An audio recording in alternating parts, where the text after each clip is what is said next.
The Imperial Command Center of the Zephyrian Empire had never experienced such chaos. Alarms blared across 17 different frequency bands as tactical displays flickered with incomprehensible data streams. Fleet Admiral Zalthus stood frozen before the central hologram, his four eyes struggling to process what the sensors were reporting. "Status report," he commanded, his voice betraying none of the terror clawing at his consciousness.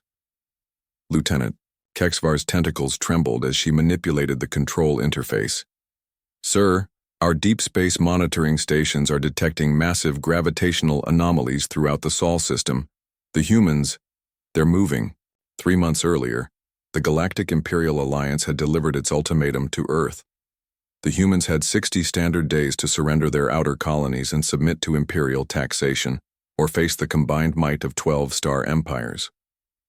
It was a routine expansion, the kind that had brought hundreds of species under Imperial control over the past millennium.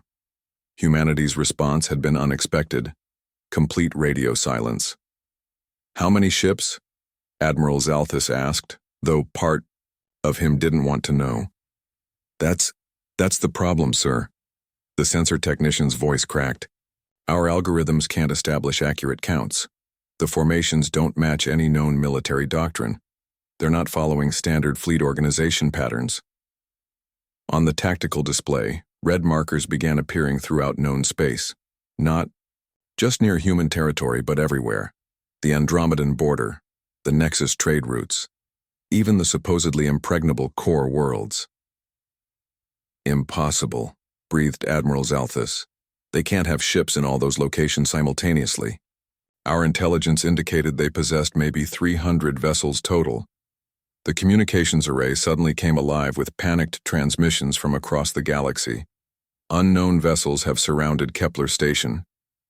They're not responding to our hails, massive energy signatures. Request immediate reinforcement." They appeared out of nowhere. "Emperor, the humans have blockaded the home system." Fleet Admiral Thexmore of the Hegemony appeared on the Emergency Council channel, his reptilian features pale with shock. "Zalthus, are you monitoring these reports? They've somehow positioned fleets at every major Imperial installation simultaneously."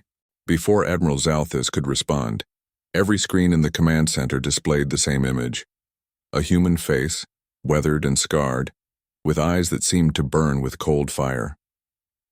"This is Admiral Marcus Reed of the Terran Federation Navy. For 3 months you have waited for our response to your ultimatum.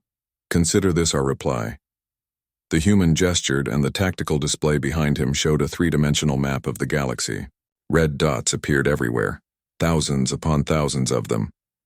"You demanded our surrender based on your assessment of human military capability. Your intelligence was incomplete." Reed's smile was predatory.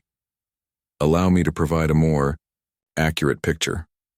The display zoomed in on a single red dot, revealing not one ship but hundreds.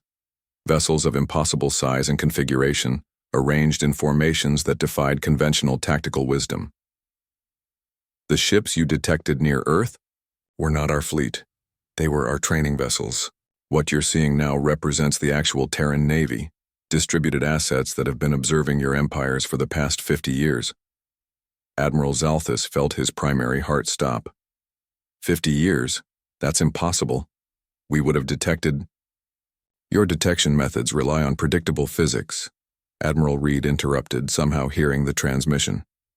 Conventional drives, standard energy signatures, familiar materials. We chose a different approach. The image shifted, showing a ship unlike anything in galactic databases.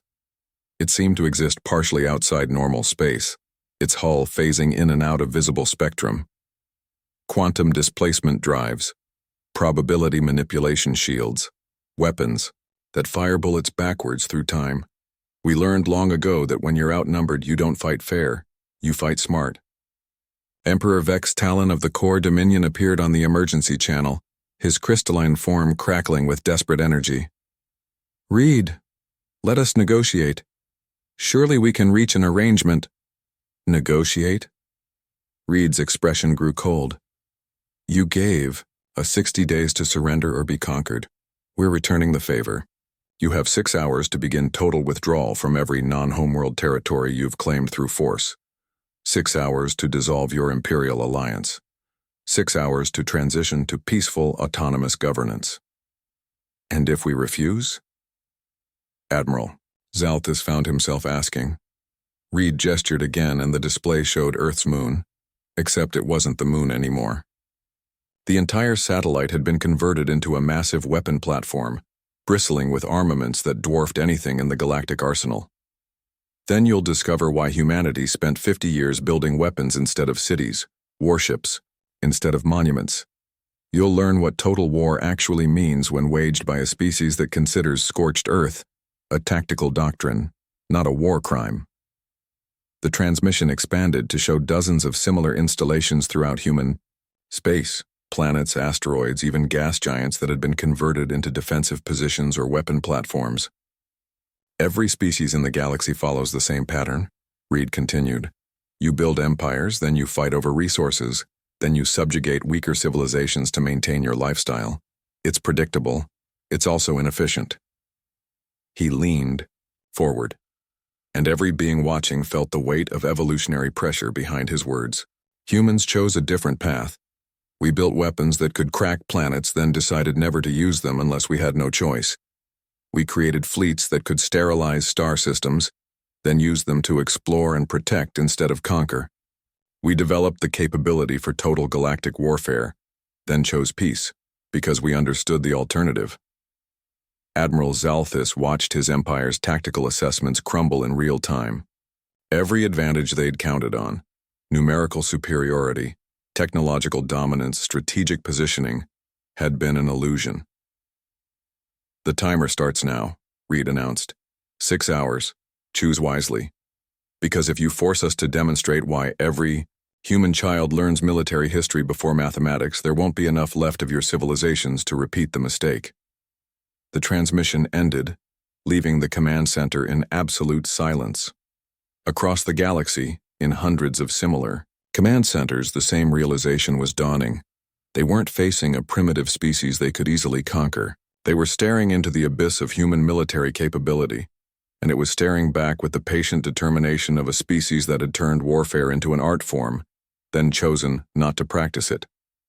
The countdown began, and for the first time in galactic history, empires started calculating not their expansion plans but their survival chances. 5 hours, 59 minutes, and 59 seconds remaining.